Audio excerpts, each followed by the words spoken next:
नहमदुहु व नसल्ली अला रसूलिल करीम अम्मा बाद फ़अऊज़ु बिल्लाहि मिनश्शैतानिर रजीम बिस्मिल्लाहिर्रहमानिर्रहीम इन्नल्लाह व मलाइकतहु युसल्लूना अलन नबी या अय्युहल्लज़ीना आमनू सल्लु अलैहि व सल्लिमू तस्लीमा।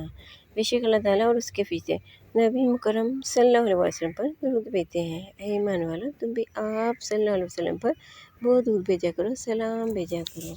मोदी सामिन अस्सलाम वालेकुम।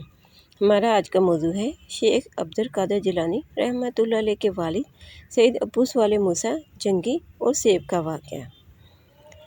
हज़रत अब्दुल कादिर जिलानी रहमतुल्लाह अलैह के वालिद माजिद का नाम सैयद अबू स्वाले था और जंगी उनका लक़ब था।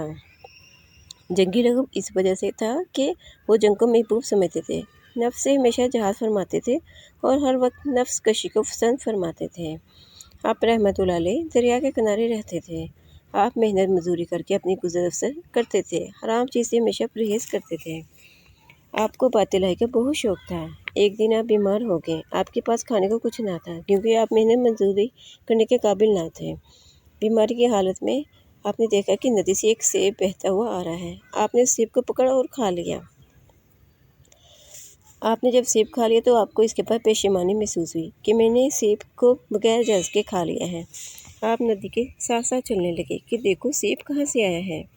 चलते चलते आप एक सेब के बाग में पहुँचे। वहाँ देखा कि एक बुज़ुर्ग बेटे इबादत कर रहे हैं। आप रहमतुल्लाह अलैह इंतज़ार करने लगे। जब वो बुज़ुर्ग इबादत से फ़ारिग हो गए तो आप रहमतुल्लाह अलैह ने अर्ज़ की, हुज़ूर मुझसे एक गलती हो गई है, मुझे माफ़ कर दें। बुज़ुर्ग ने फरमाया, क्या गलती हो गई है? आप रहमतुल्लाह अलैह ने फरमाया कि नदी के किनारे आपके बाग का एक सेब बहता हुआ आया जो कि मैंने आपकी इजाज़त के बगैर खा लिया, तो मुझे इसकी माफ़ी चाहिए। वो बुज़ुर्ग आपकी बात सुन के पहले तो मुस्कुराए, फिर कहने लगे कि तुमने अब इजाज़त के बगैर सेब खाया है तो तुम्हें इसकी सज़ा मिलेगी। आपने फरमाया कि मैं हर सज़ा के लिए तैयार हूँ। उन बुज़ुर्ग ने फरमाया कि तुम मेरे इस बाग की निगरानी करोगे और साथ ही इन सेबों को तोड़ोगे और उनको बाज़ार में बेचोगे। आप रहमतुल्लाह अलैह मान गए और आपने ऐसा करना शुरू कर दिया।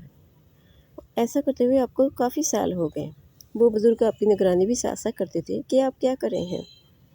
एक दिन आप इन बुज़ुर्ग के पास गए और कहा, जनाब मेरी सज़ा कब ख़त्म होगी? इन बुज़ुर्गों ने फरमाया कि अभी कुछ और साल इंतज़ार करो। सैयद अबू स्वाले मूसा रहमतुल्लाह अलैह फिर बाकी निगरानी करने लगे। कुछ सालों के बाद फिर आप रहमतुल्लाह अलैह इन बुज़ुर्ग की खिदमत में पेश हुए और इन बुज़ुर्ग से पूछा कि जनाब मेरी सज़ा ख़त्म हुई कि नहीं?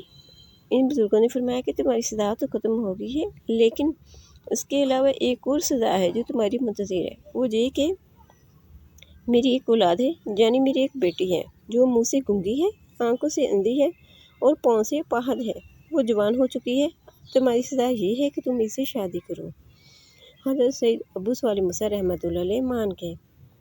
आपने इन बुज़ुर्गों ने इनके साथ इनकी शादी कर दी और साथ ही उनको अपने बाग में एक कमरा दे दिया ताकि वहाँ पर वो रहायश इख्तियार करें। शादी के बाद आप रहमतुल्लाह अलैह अपनी बीवी के पास पहुँचे तो देखा कि वहाँ एक खूबसूरत नौजवान औरत बैठी है। आप रहमतुल्लाह अलैह समझे कि जी आपकी बीवी नहीं है। आप फ़ौरन उन बुज़ुर्गों के पास गए और उन बुज़ुर्गों से कहा कि वहाँ तो कोई और औरत बैठी है। और आप रहमतुल्लाह अलैह तो आपने तो फरमाया था कि वो मेरी बीवी बीमार है। इन बुज़ुर्गों ने फरमाया कि वो तुम्हारी ही बीवी है।